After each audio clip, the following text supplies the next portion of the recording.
મિત્રો હમણાં આપણે થોડા સમય પહેલા એક પોસ્ટ મૂકી હતી કે અમારે 100 પશુપાલક જોઈએ છે. 100 પશુપાલક એટલે એવા પશુપાલક કે જેમને ખરેખર કંઈક કરવું છે, જેમને ખરેખર પશુપાલનની અંદર કંઈક વ્યવસ્થિત રીતે પશુપાલન કરી અને એમાંથી કંઈક આવક લેવી છે ને પગભર થવું છે, સ્વરોજગાર થવો છે. અહીં અમે એમને અહીંયા ટ્રેનિંગ આપીશું 2-5 દિવસની, જે પણ છે ફ્રી ઓફ, કોઈ પણ કોસ્ટ નથી. પશુપાલન કઈ રીતે થાય, દોવાની અંદર પશુપાલનમાં કેટલી તકલીફ પડે છે, સવારમાં જ્યારે 4 વાગે ઉઠવાનું થાય એ સમયે આપણને શું થાય. મેં એમને પૂછ્યું કે તમે કેટલા વાગે જાગો છો? હું સાહેબ 10 વાગે જાગું છું. હવે 10 વાગે સવારમાં આપણને ઉઠતા હોઈએ, આપણે 10 વાગે ઉઠતા હોઈએ તો આપણે કઈ રીતે પશુપાલન કરવાનું? તમારે બ્રીડ પકડવી પડશે, ફીડ પકડવું પડશે વ્યવસ્થિત રીતે, અને મેનેજમેન્ટની અંદર તમારે કોઈ પણ ઇન્સ્ટ્રુમેન્ટનો ઉપયોગ કરવો જ પડશે 100%. જો આપણે ઇન્સ્ટ્રુમેન્ટનો ઉપયોગ નહીં કરીએ તો આપણે ફાર્મની અંદર લાંબા દિવસ જે આગળ જવું જોઈએ એ પ્રમાણે નહીં જઈ શકીએ, થાકી જઈશું. નમસ્કાર મિત્રો, હું છું પ્રકાશ અને આપ સૌનું સ્વાગત છે આપણી તલેરી ફાર્મિંગ ચેનલ પર. મિત્રો હમણાં આપણે થોડા સમય પહેલા એક પોસ્ટ મૂકી હતી કે અમારે 100 પશુપાલક જોઈએ છે. 100 પશુપાલક એટલે એવા પશુપાલક કે જેમને ખરેખર કંઈક કરવું છે, જેમને ખરેખર પશુપાલનની અંદર કંઈક વ્યવસ્થિત રીતે પશુપાલન કરી અને એમાંથી કંઈક આવક લેવી છે ને પગભર થવું છે, સ્વરોજગાર થવો છે. અમે વ્યવસ્થિત રીતે અલગ અલગ અમારા અલગ માધ્યમોથી અમે પશુપાલકોને જેટલી થાય એટલી હેલ્પ કરીએ છીએ, બિલકુલ વિધાઉટ સ્વાર્થ. તો અમે આ વખતે હવે નક્કી કર્યું બનાસકાંઠાની અંદરથી 100 પશુપાલક લઈએ. 100ની અંદરથી અમે 25 લઈએ કે જે 25 પશુપાલક છે એમને દોતા આવડે છે, એમને વ્યવસ્થિત રીતે ઘાસચારો કાપતા આવડે છે, પોતાના ફાર્મમાં એમની 24 કલાક હાજરી રહે એવા 25 પશુપાલક તૈયાર કરવા છે. એવા 25 પશુપાલકને પ્રોપરલી ભેંસની અંદરથી વ્યવસ્થિત કઈ રીતે પશુપાલન થઈ શકે, ભેંસને કઈ રીતે મશીનથી દોઈ શકો છો, જેમ એચએફ ગાયનું જે ફાર્મ હોય ને એવી રીતે ભેંસનું ફાર્મ કઈ રીતે વાયબલ થાય એ પ્રમાણે અમે અમારી એકતા ફાઉન્ડેશનની અંદર ઠરાવ કરીને એવા 25 પશુપાલકોને અમે તૈયાર કરવા માટે અમે એક પોસ્ટ કરી હતી. એમાં ઘણા બધા લોકોના ફોન આવ્યા, મેસેજ આવ્યા. ઘણા બધા લોકો ખાલી હાય લખીને મૂકી દીધું કે હેલો, મતલબ શું, કંઈ નહીં. એક ભાઈનો મેસેજ એવો આવ્યો કે સાહેબ મારે પણ આપ તમારા જે તમે જે પોસ્ટ મૂકી એની અંદર જોડાવવું છે, તમારી સાથે મારે જોડાઈને મારે પશુપાલન કરવું છે. તો મેં એમને સામેથી મેસેજ કર્યો કે ભાઈ તમે શું કરો છો, કઈ રીતે તમને દોતા આવડે છે નથી આવડતા. કારણ કે જો અમે એવા ફાર્મર તૈયાર કરવાના છે, ડેરી ફાર્મર, કે એમને બધું જ આવડતું હોવું જોઈએ. કે ભાઈ માનો કે લેબરનો પ્રોબ્લેમ છે તો લેબર વ્યવસ્થિત રીતે કદાચ ના હોય તો 2-4 દિવસ હું જાતે કરી શકીશ. માનો કે મારા ઘરે ભેંસને બીમાર પડી છે તો પ્રાથમિક દવા કઈ રીતે સારવાર કઈ રીતે કરી શકીશ. અમે એમને અહીંયા ટ્રેનિંગ આપીશું 2-5 દિવસની, જે પણ છે ફ્રી ઓફ, કોઈ પણ કોસ્ટ નથી.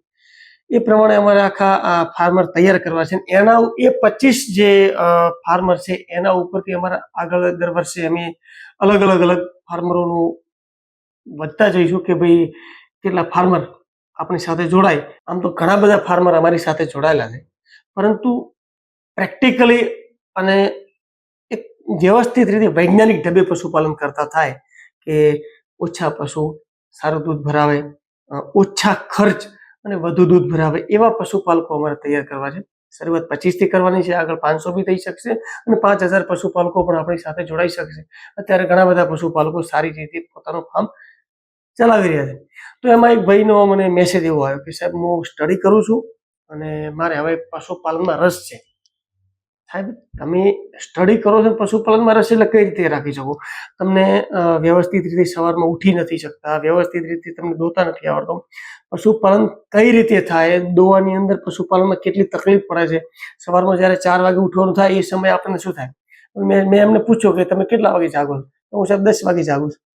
હવે 10 વાગે સવારમાં આપણને ઉઠતા હોઈએ, આપણે 10 વાગે ઉઠતા હોઈએ તો આપણે કઈ રીતે પશુપાલન કરવાનું? પશુપાલન કોનું કામ છે કે સવારે વહેલા આંખ આપણા ફાર્મમાં ઉઘડે અને પગ સીધો આપણે મૂકવાનો અને આપણા ફાર્મમાં આપણો પગ પડે એ પણ માણસ પશુપાલન કરી શકે. ખોટું ન લગાડતા, દરેક લોકો કરી જ શકે, પરંતુ આટલું બધું સજાગ રહેવું જરૂરી છે પશુપાલનની અંદર. ત્યારે પશુપાલન આપણું વ્યવસ્થિત રીતે થઈ શકે. બાકી પશુપાલન પૈસાના જોરે થાય પણ એ કેટલા સમય ચાલે એની કોઈ ગેરંટી નથી. ઘણા બધા લોકો સારા સારા પૈસાવાળા એની અંદર ઇન્વેસ્ટ કર્યા, એટલું બધું નથી. પણ પશુપાલનને તમે સમજી વિચારી અને વ્યવસ્થિત રીતે પશુપાલન કરો તો 100% આની અંદર સફળ થઈ શકે.